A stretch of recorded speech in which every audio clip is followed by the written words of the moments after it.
Seorang kakek penjual tongkat bambu di pinggir jalan. Tiba-tiba sebuah mobil berwarna hitam berhenti di depannya. Tanpa basa-basi seorang oknum polisi mematahkan tongkatnya dan menghajar wajah kakek itu hingga babak belur. Namun tak disangka kakek tua itu sebenarnya adalah Assalamualaikum warahmatullahi wabarakatuh. Sebelum lanjut ke videonya, silakan tekan tombol like dan subscribe channel Story Kehidupan, serta tonton sampai akhir agar tidak ketinggalan cerita menarik lainnya.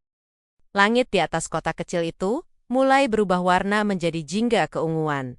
Memudar dari biru cemerlang hari itu. Di tepi jalan yang ramai, di bawah lindungan pohon rindang, Pak Kusno duduk di atas bangku kecilnya. Tangannya yang keriput dan penuh kapalan tampak telaten merapikan situ sisa tongkat bambu di depannya. Tongkat-tongkat itu bukan sekadar tongkat, masing-masing adalah hasil kerja kerasnya, buah dari dedikasi seorang pengrajin yang gigih, yang ia ambil langsung dari kebunnya di kaki bukit. Tongkat itu juga bukan sekadar alat bantu jalan. Tongkat Pak Kusno adalah karya seni, dengan ukiran sederhana, namun indah, serta dilapisi pernis yang membuatnya berkilau di bawah sinar matahari. Pak Kusno dikenal oleh seluruh penduduk di sekitar sana. Senyumnya yang ramah, sapaannya yang hangat, dan matanya yang selalu memancarkan kebaikan menjadi ciri khasnya. Tak sedikit pelanggan yang mampir bukan hanya untuk membeli tongkat, melainkan juga untuk sekadar bertukar cerita. Aye, satu pilar kehidupan sederhana di sana, seorang yang hidup dari keringatnya sendiri, tanpa pernah merasa lelah. Habis Pak, tinggal satu ini saja, ucap Pak Kusno sambil mengusap permukaan tongkat terakhir yang tersisa. Wajahnya memancarkan kebahagiaan.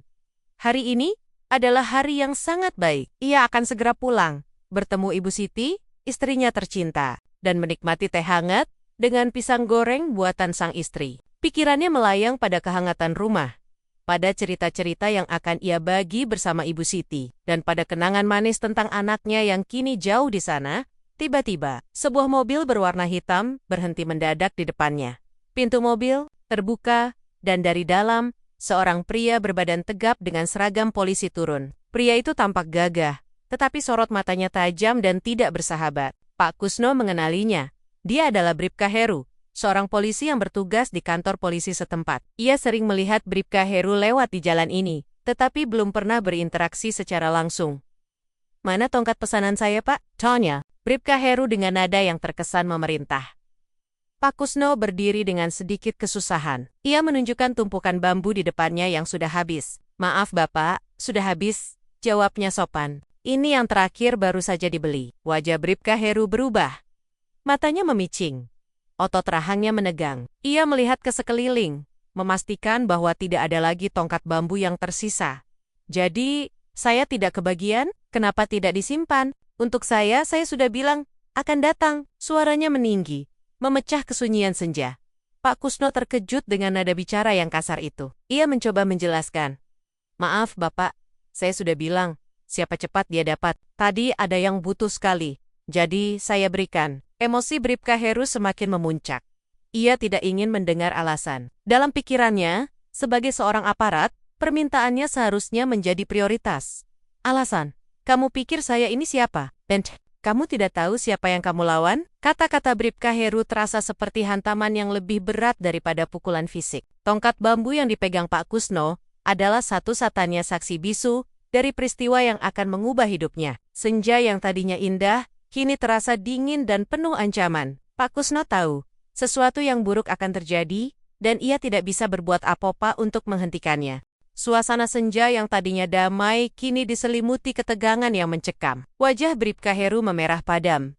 Urat-urat di lehernya menonjol, dan matanya menyala penuh amarah. Ia merasa diremehkan. Sebagai seorang aparat, ia merasa seharusnya mendapatkan perlakuan istimewa, terutama untuk hal sepele seperti tongkat bambu pesanan anaknya. Bagi Bribka Heru, ini bukan lagi masalah tongkat, melainkan masalah harga diri dan otoritas yang merasa dipertanyakan.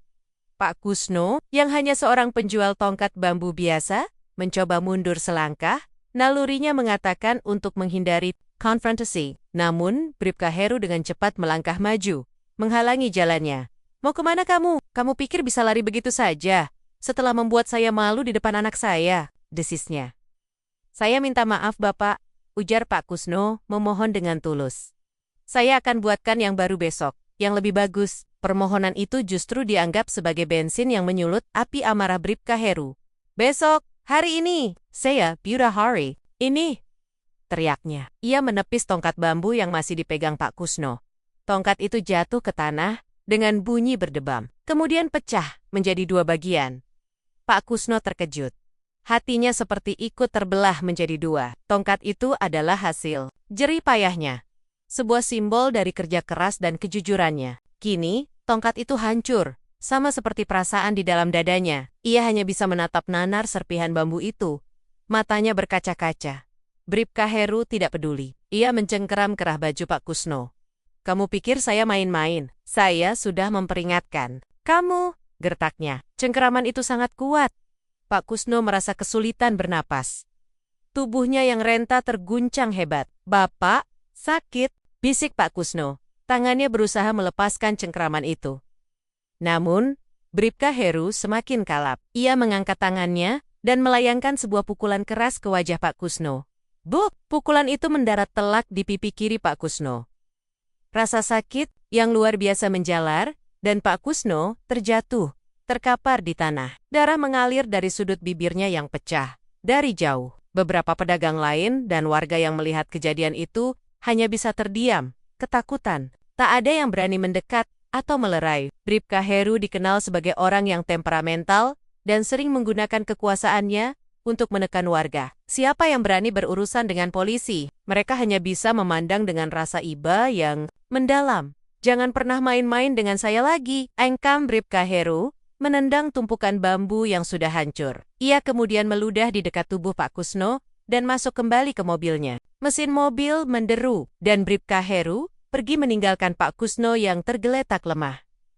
Lampu jalan mulai menyala, menerangi Pak Kusno yang masih terkapar. Wajahnya babak belur, tubuhnya sakit, dan hatinya hancur. Ia tidak hanya merasakan sakit fisik, tetapi juga rasa malu yang luar biasa. Sepanjang hidupnya, ia selalu menjaga integritas dan kejujuran. Ia tidak pernah menipu atau mencuri. Ia hanya menjual tongkat bambu dengan segenap hatinya. Namun, semua itu seolah tidak berarti di mata orang yang berkuasa. Dengan sisa tenaga yang ia miliki, Pak Kusno bangkit. Ia mengambil serpihan tongkat bambu yang pecah itu, memegangnya erat-erat, seolah-olah itu adalah satu-satunya hal yang tersisa dari harga dirinya. Air matanya menetes, bercampur dengan darah di pipinya. Ia merasa tidak berdaya, tidak memiliki kekuatan apapun untuk melawan ketidakadilan yang baru saja ia alami. Senja yang indah kini terasa begitu gelap dan pahit.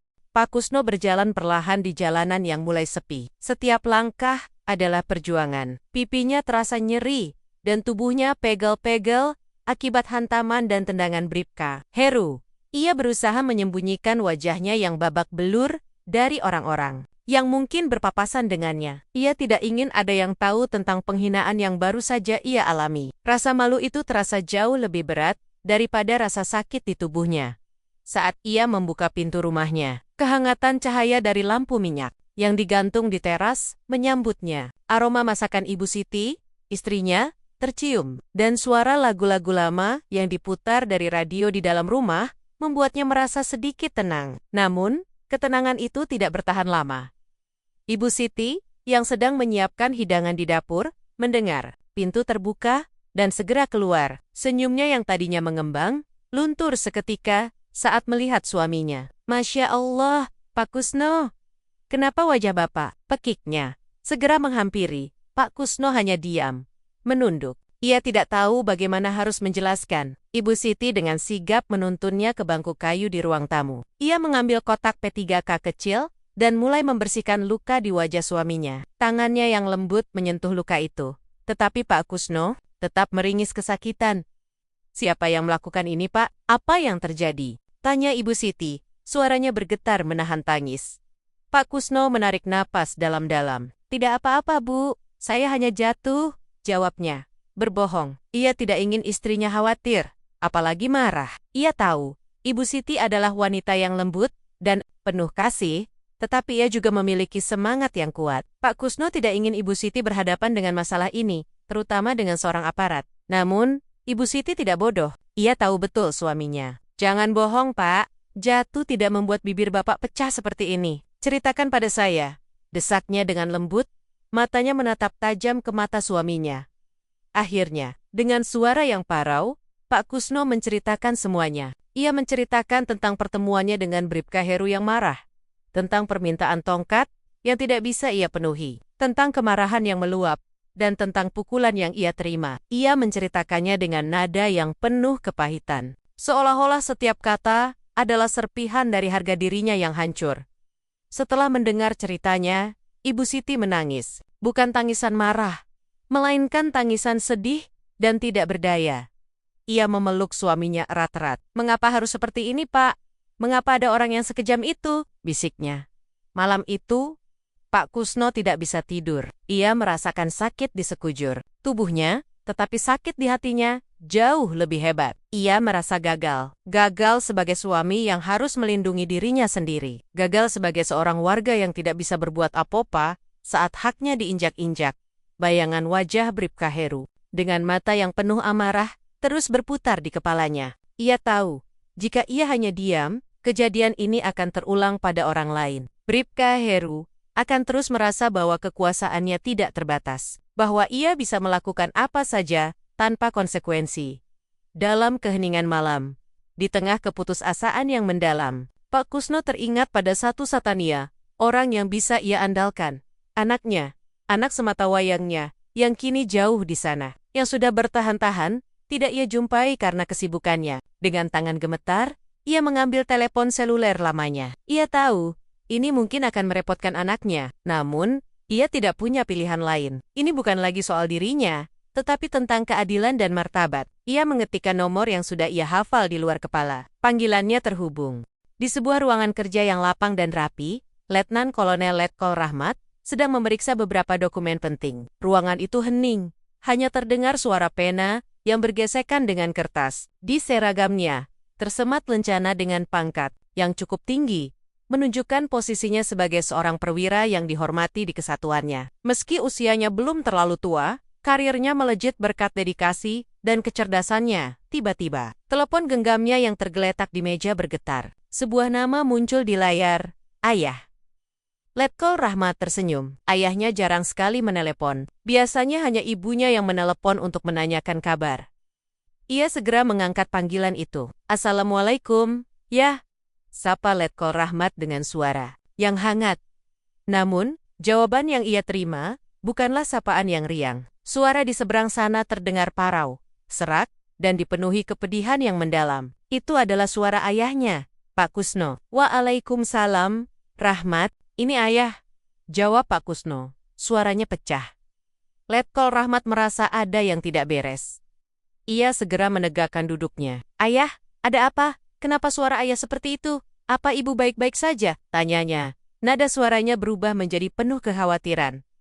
Pak Kusno, dengan terbata-bata, menceritakan semua yang terjadi. Ia menceritakan tentang pertemuannya dengan Bribka Heru, tentang permintaan tongkat yang tidak bisa ia penuhi, tentang kemarahan yang meluap, dan tentang pukulan yang ia terima. Ia tidak menyembunyikan apapun. Ia menceritakan semua rasa malu, sakit, dan ketidakberdayaan yang ia rasakan.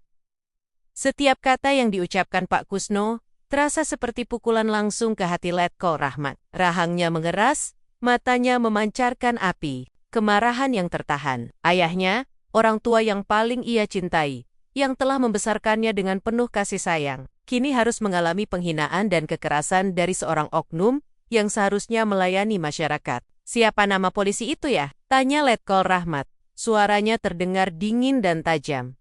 Pak Kusno menyebut nama Bribka Heru. Letkol Rahmat mencatatnya. "Ayah, jangan khawatir. Ayah dan ibu jangan takut," ucapnya. Suaranya kembali melembut. Berusaha menenangkan sang ayah. "Saya akan mengurus ini. Tapi, tolong, ayah jangan melakukan apa-apa. Ayah hanya perlu istirahat dan pulihkan diri." "Pip, kamu jangan gegabah, Nak," pinta Pak Kusno. Takut anaknya akan bertindak di luar jalur. Ia mengenal anaknya, seorang yang menjunjung tinggi kebenaran, tetapi juga bisa bertindak tegas. "Tidak, Ayah, saya tidak akan gegabah," janji Letkol Rahmat. "Saya tidak akan menggunakan kekuasaan saya untuk balas dendam. Itu bukan ajaran ayah. Saya akan menggunakan jalur yang resmi, jalur yang benar. Saya akan pastikan keadilan ditegakkan." Setelah mengakhiri panggilan, Letkol Rahmat duduk terdiam. Amarahnya masih bergejolak, tetapi ia berusaha mengendalikannya. Ia teringat pada ajaran sang ayah sejak ia masih kecil.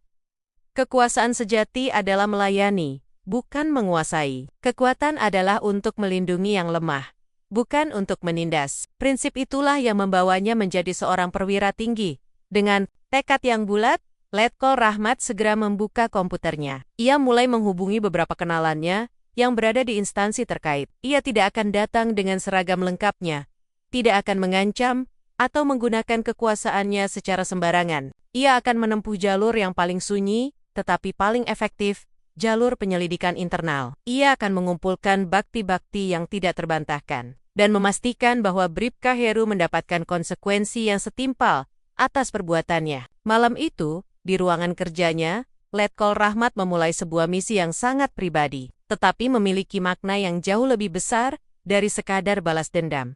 Pagi harinya, Letkol Rahmat mengambil cuti mendadak. Ia tidak ingin mengurus masalah ini dari jarak jauh, dan ia tahu kehadiran fisiknya akan membuat prosesnya lebih cepat dan lebih akurat. Ia mengenakan pakaian sipil yang sederhana, kaos berkerak, dan celana bahan, dan mengendarai mobil pribadinya menuju sebuah kantor di pusat kota. Kantor itu adalah tempat Kompol Bagus, salah satu rekan terdekatnya sejak di akademi, bertugas. Kompol Bagus kini menjabat di Divisi Profesi dan Pengamanan Propam, sebuah divisi internal yang bertugas mengawasi dan menindaklanjutkan pelanggaran yang dilakukan oleh anggota kepolisian di dalam kantor Kompol Bagus. Suasana terasa serius, namun profesional. Letkol Rahmat menceritakan kembali kejadian semalam. Kompol Bagus mendengarkan dengan saksama, sesekali mengangguk, dan mencatat beberapa poin penting. Ia mengenal Rahmat sebagai perwira yang lurus dan berdedikasi tinggi. Jadi, ia tahu cerita ini tidak dibuat-buat. Ini bukan kasus biasa, Mat, ujar Kompol Bagus, menatap Rahmat dengan penuh empati. Ini masalah kepercayaan publik. Jika oknum seperti ini tidak ditindak, citra institusi kita akan rusak. Kamu benar, kita harus bertindak, tapi dengan hati-hati. Kita butuh bukti yang kuat. Letkol Rahmat setuju. Aku tidak ingin ada keributan. Aku hanya ingin keadilan ditegakkan, tanpa menggunakan kekuasaanku untuk mengintimidasi. Jelasnya, ayahku mengajarkanku untuk selalu memegang teguh prinsip itu. Kompol Bagus tersenyum kecil. Aku tahu, kita akan mulai dari penyelidikan internal. Aku akan mengirim timku ke sana dengan menyamar sebagai petugas biasa. Mereka akan mengumpulkan keterangan dari para saksi di sekitar lokasi. Setelah itu, kita akan mencari kemungkinan adanya rekaman CCTV di sekitar jalan itu. Dan yang terpenting, kita harus meminta keterangan dari Pak Kusno sendiri, dengan prosedur yang paling lembut. Rahmat mengangguk puas. Ini adalah langkah yang ia harapkan. Diam-diam, tanpa banyak suara, tim dari Propam akan bergerak. Mereka tidak akan menggegerkan kantor polisi setempat, apalagi Bribka Heru, yang mungkin akan menghapus jejaknya jika ia tahu sedang diselidiki. Kompol Bagus kemudian menghubungi stafnya dan memberikan perintah dengan kode-kode tertentu. Tim B, kerahkan personil ke lokasi yang sudah kita tentukan. Cari saksi, kumpulkan keterangan, dan lakukan penyelidikan senyap. Aku akan mengurus surat perintahnya. Laporan langsung kepadaku, tanpa ada bocoran ke pihak manapun. Perintahnya tegas. Letkol Rahmat merasa lega. Akhirnya, ada titik terang. Misi pribadi untuk membela ayahnya kini menjadi bagian dari misi yang lebih besar untuk menjaga integritas institusi. Ia tidak lagi merasa sendiri. Keadilan, yang tadinya terasa jauh dan mustahil, kini perlahan lehen mendekat, dibawa oleh langkah-langkah sunyi yang penuh dengan ketegasan. Esok paginya, kota kecil itu kembali bergeliat dengan aktivitas. Namun, di antara keramaian yang biasa, ada pergerakan yang tidak biasa. Sebuah mobil van sederhana berwarna putih yang tampak seperti kendaraan pengangkut barang berhenti tidak jauh dari lapak Pak Kusno. Dari dalamnya, turun dua orang pria berpakaian biasa, satu mengenakan kemeja kotak-kotak, yang lain memakai kaos berkerah. Mereka adalah anggota tim Propam yang dikirim Kompol Bagus. Mereka bergerak dengan tenang dan tidak mencolok. Menyatu dengan keramaian pagi, salah satu dari mereka, yang memperkenalkan dirinya sebagai Budi, mulai mengobrol santai dengan pedagang lain di sekitar lapak Pak Kusno. Ia membeli kopi dan beberapa kue, sambil sesekali melontarkan pertanyaan yang terkesan ringan. Wah, Pak Kusno hari ini tidak jualan ya? Biasanya sudah ramai, ujarnya. Pedagang lain, yang takut dan enggan terlibat masalah, hanya menjawab seadanya. Namun, Budi memiliki keahlian khusus untuk membuat orang merasa nyaman. Ia berbicara tentang harga sembako, cuaca, dan keluhan sehari-hari. Perlahan, satu persatu, para pedagang mulai terbuka. Mereka menceritakan tentang kejadian semalam, tentang Bribka Heru yang merimera dan memukul Pak Kusno. Dia memang sering begitu, Mas. Merasa paling berkuasa di sini. Bisik seorang pedagang sate. Matanya melirik ke arah jalan. Takut-takut jika Bribka Heru lewat. Kami semua takut, mau lapor juga percuma. Siapa yang mau percaya sama pedagang kecil seperti kami? Budi hanya mengangguk, mendengarkan dengan penuh perhatian. Sementara itu, rekannya, yang bernama Danu, menyusuri jalanan sekitar. Ia berjalan perlahan. Matanya teliti mencari setiap sudut yang mungkin memiliki kamera pengawas. Ia menemukan beberapa CCTV. Salah satunya terpasang di dinding sebuah toko kelontong di seberang jalan, tepat menghadap lapak Pak Kusno. Di sisi lain kota, Bribka Heru sedang berada di kantor polisi. Ia berjalan dengan dada membusung, rasa bangga dengan pelajaran yang ia berikan kepada Pak Kusno. Ia yakin, setelah ini tidak akan ada lagi orang yang berani melawannya. Dasar orang kampung, pikirnya. Mencemooh, ia tidak tahu bahwa di shot yang sama, Budi dan Danu sedang mengumpulkan bakti-bakti yang akan mengancam posisinya. Sore harinya, Budi dan Danu berhasil menemui pemilik toko kelontong. Awalnya, si pemilik toko ragu-ragu untuk memberikan rekaman CCTV. Namun, setelah Budi menunjukkan kartu identitasnya dari Propam, si pemilik toko, yang ternyata juga merasa muak dengan Bribka Heru, akhirnya setuju.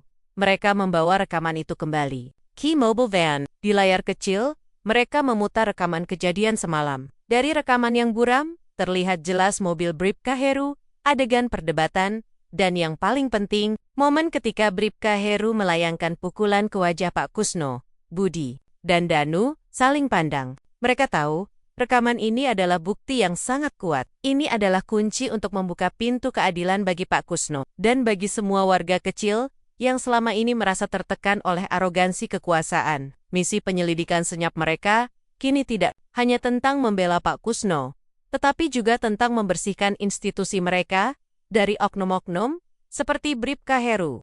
Bribka Heru, dengan seragam dinas yang rapi dan wajah penuh percaya diri, memasuki ruangan interogasi yang dingin dan remang-remang. Ia dipanggil oleh atasannya, Komandan Markas, untuk dimintai keterangan terkait laporan internal yang ia sendiri tidak ketahui asalnya. Ia pikir ini hanyalah formalitas biasa, atau mungkin salah paham kecil. Ia duduk di kursi baja, di hadapan dua orang petugas Propam, yang berwajah datar Budi dan Danu, yang ia tidak kenal. Selamat siang Bribka Heru, sapa Budi dengan suara tenang. Kami dari Divisi Propam. Kami ingin meminta keterangan Anda tentang kejadian di Jalan Jenderal Sudirman, dekat lapak penjual tongkat bambu, 2 hari yang lalu. Wajah Bribka Heru langsung memucat. Ia mencoba menutupi kegugupannya dengan tawa sinis. Itu cuma salah paham kecil, Pak. Saya cuma menegur orang tua itu karena tidak mau memenuhi pesanan saya. Dia yang kurang ajar. Jawabnya, berusaha memutarbalikkan fakta. Danu, yang duduk di samping Budi, tidak bereaksi. Ia hanya menyalakan sebuah layar monitor di depannya. Di layar itu, diputar sebuah rekaman CCTV yang buram, tetapi cukup jelas untuk menunjukkan adegan pertengkaran. Rekaman itu menunjukkan Bribka Heru yang membentak, menepis tongkat bambu, dan yang paling jelas, melayangkan pukulan keras ke wajah Pak Kusno. Bagaimana dengan ini, Bribka Heru? Tanya Budi. Suaranya tetap tenang, tetapi kini terdengar menekan. Menurut saksi mata, ini bukan tegur atau salah paham. Ini adalah tindakan kekerasan terhadap warga sipil yang tidak bersenjata. Bribka Heru terdiam. Wajahnya yang tadinya penuh percaya diri, kini pias. Matanya melirik ke arah rekaman. Lalu ke wajah Budi dan Danu yang tanpa ekspresi. Ia sadar, kali ini ia tidak bisa mengelak. Ia tidak bisa menggunakan kekuasaannya, karena ia sedang berhadapan dengan orang-orang yang memiliki kekuasaan yang lebih besar darinya. Kekuasaan untuk menegakkan kebenaran di hadapan bukti yang tidak terbantahkan. Bribka Heru akhirnya mengakui perbuatannya. Ia meminta maaf. Tetapi Budi dan Danu tahu, permintaan maaf itu tidak tulus, melainkan karena ia takut akan konsekuensi yang akan ia hadapi. Kami akan memproses laporan ini. Anda akan dinonaktifkan sementara dan menunggu keputusan dari sidang disiplin, ujar Budi. berdiri dari kursinya. Kami akan pastikan setiap pelanggaran ditindak sesuai dengan aturan yang berlaku. Di luar ruangan interogasi, Letkol Rahmat menunggu. Ia tidak ingin terlibat langsung, tetapi ia ingin memastikan semuanya berjalan lancar. Ia melihat Bribka Heru keluar dari ruangan interogasi dengan wajah tertunduk, penuh penyesalan. Rahmat tidak merasa puas atau senang. Ia hanya merasa lega. Keadilan telah bekerja. Ia tahu ayahnya kini bisa beristirahat dengan tenang karena martabatnya telah dikembalikan. Pagi yang cerah menyambut kota kecil itu. Pak Kusno dan Ibu Siti sedang duduk di teras rumah mereka, menikmati teh hangat dan pisang goreng buatan Ibu Siti. Luka di wajah Pak Kusno sudah mulai mengering, menyisakan memar kebiruan yang memudar. Namun, luka di hati mereka berdua jauh lebih cepat pulih, berkat berita yang mereka terima dari Letkol Rahmat. Bribka Heru telah dinonaktifkan dan sedang menunggu sidang disiplin. Tiba-tiba, sebuah mobil berhenti di depan rumah mereka. Letkol Rahmat, yang mengenakan pakaian sipil, keluar dari mobil itu. Senyum tulus dan hangat terukir di wajahnya. Pak Kusno dan Ibu Siti segera berdiri. Mata mereka berkaca-kaca. Rahmat langsung memeluk kedua orang tuanya dengan erat. Ia tidak mengucapkan sepatah kata pun tentang kasus Bribka Heru. Ia hanya ingin berada di sana, sebagai seorang anak, untuk orang tuanya. Setelah melepaskan pelukan, Rahmat mengeluarkan sebuah bungkusan dari dalam mobil. Itu adalah bambu-bambu pilihan yang ia dapatkan dari kenalannya di luar kota, yang jauh lebih bagus dari bambu-bambu yang biasa dipakai Pak Kusno. Ini ya, aku ingin ayah membuat tongkat yang paling indah dari bambu. Ini, katanya. Pak Kusno tersenyum. Matanya memancarkan kebahagiaan yang tidak bisa disembunyikan. Dengan bimbingan Rahmat, Pak Kusno mulai mengukir tongkat itu. Tangan Pak Kusno yang keriput dan penuh kapalan tampak lincah, memancarkan gairah yang telah lama hilang. Di hari-hari berikutnya, cerita tentang keberanian Pak Kusno dan tindakan tegas Letkol Rahmat menyebar ke seluruh kota. Warga mulai berdatangan ke lapak Pak Kusno, bukan hanya untuk membeli tongkat, tetapi untuk memberikan dukungan dan rasa hormat mereka. Mereka melihat Pak Kusno bukan lagi sebagai korban, tetapi sebagai pahlawan kecil yang telah mengembalikan martabat dan kepercayaan mereka pada keadilan. Suatu sore, Pak Kusno kembali duduk di bangku kecilnya. Tongkat-tongkat bambu yang kini lebih indah dan berkilau terpajang rapi. Bribka Heru telah diberhentikan secara tidak hormat, dan kasusnya menjadi peringatan bagi setiap aparat di kota itu untuk tidak pernah menyalahgunakan kekuasaan. Senja yang indah kembali menyelimuti kota itu, seperti senja di hari-hari yang lalu. Namun, kali ini, senja itu tidak lagi terasa dingin dan penuh ancaman. Senja itu terasa damai, penuh harapan, dan dipenuhi oleh senyum tulus seorang pengrajin yang telah menemukan kembali harga diri dan kebahagiaannya. Letkol Rahmat memutuskan untuk memperpanjang masa cutinya. Ia tidak ingin kembali ke kesatuannya dengan tergesa-gesa. Baginya, momen berharga bersama orang tua jauh lebih penting daripada tumpukan dokumen di meja kerjanya. Pagi-pagi sekali, ia sudah berada di lapak ayahnya, duduk di bangku kecil, mengamati Pak Kusno yang telaten mengukir bambu-bambu baru. Rahmat bahkan mencoba membantu, tetapi tangannya yang terbiasa memegang senjata terasa canggung saat memegang pisau ukir. Pak Kusno tertawa kecil, senang melihat anaknya berusaha. Ini bukan soal hasil, Mat, ujar Pak Kusno. Matanya tetap fokus pada ukiran. Ini soal hati. Setiap tongkat punya ceritanya sendiri. Di hari-hari Rahmat berada di rumah, keluarga kecil itu kembali utuh. Mereka makan malam bersama, berbagi cerita, dan tertawa lepas. Suara tawa Ibu Siti, yang selama ini jarang terdengar, kini kembali mengisi setiap sudut rumah. Rahmat menceritakan pengalamannya sebagai perwira dan Pak Kusno, serta Ibu Siti mendengarkan dengan bangga. Mereka tidak pernah membayangkan anak mereka, yang tumbuh di tengah kesederhanaan, akan menjadi seorang pemimpin yang disegani. Rahmat sadar, warisan terbesar yang ia terima bukanlah pangkatnya yang tinggi atau kekuasaannya, melainkan nilai-nilai yang ditanamkan oleh ayahnya, integritas, kejujuran, dan keberanian untuk membela yang benar. Ia melihat kebanggaan di mata Pak Kusno dan Ibu Siti, bukan karena ia seorang letkol, melainkan karena ia tetap menjadi anak Pak Kusno yang memegang teguh prinsip-prinsip itu. Pada malam terakhir, sebelum Rahmat kembali ke tugasnya, Ayah duduk bersama orang tuanya di teras. Langit di atas mereka dipenuhi bintang. Ayah, Ibu, ucap Rahmat. Suaranya tulus. Saya janji akan lebih sering pulang. Kita akan lebih sering berkumpul seperti ini.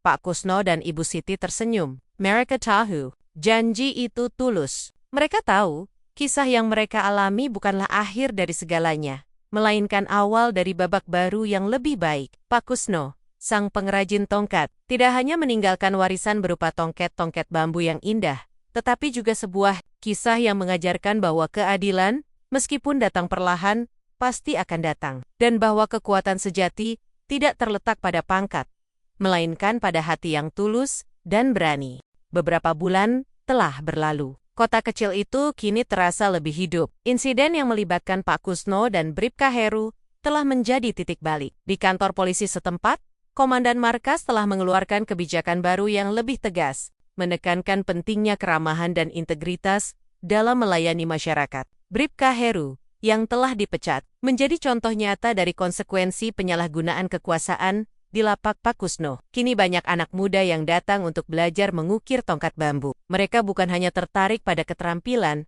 tetapi juga pada kisah inspiratif dari sang pengrajin. Pak Kusno, dengan senyum ramahnya yang khas, dengan sabar mengajari mereka. Ia tidak hanya mengajarkan cara mengukir, tetapi juga nilai-nilai kehidupan, kesabaran, ketekunan, dan kejujuran. Suatu sore, saat Rahmat kembali berkunjung, ia menemukan lapak ayahnya dipenuhi tawa dan semangat baru. Pak Kusno duduk di tengga-tengga murid-muridnya, tampak sehat dan bahagia. Rahmat tersenyum. Ia sadar, keadilan yang ia perjuangkan bukan hanya mengembalikan martabat ayahnya, tetapi juga menciptakan warisan yang jauh lebih besar. Sebuah komunitas yang lebih sadar akan hak-hak mereka, dan sebuah generasi baru yang terinspirasi oleh ketulusan. Rahmat menghampiri ayahnya. Ayah, tongkat ayah tidak hanya menjadi alat bantu jalan, tapi juga menjadi tongkat penyangga bagi semangat banyak orang, bisiknya. Pak Kusno menatap anaknya. Matanya berkaca-kaca, penuh kebanggaan. Kamu yang memulai semua ini, NXC, kamu Yong, telah membuka jalan bagi keadilan. Rahmat menggelengkan kepala. Saya hanya melanjutkan apa yang ayah ajarkan. Di akhir kisah, bukan hanya Bribka Heru yang mendapatkan pelajaran. Seluruh kota, termasuk Rahmat, belajar bahwa warisan sejati tidak diukur dari pangkat atau kekuasaan, melainkan dari jejak kebaikan yang kita tinggalkan. Pak Kusno, sang pengrajin tongkat, telah meninggalkan sebuah warisan yang abadi, warisan tentang integritas dan keberanian, yang akan terus hidup dalam setiap tongkat bambu yang ia ukir dan dalam setiap hati yang ia sentuh.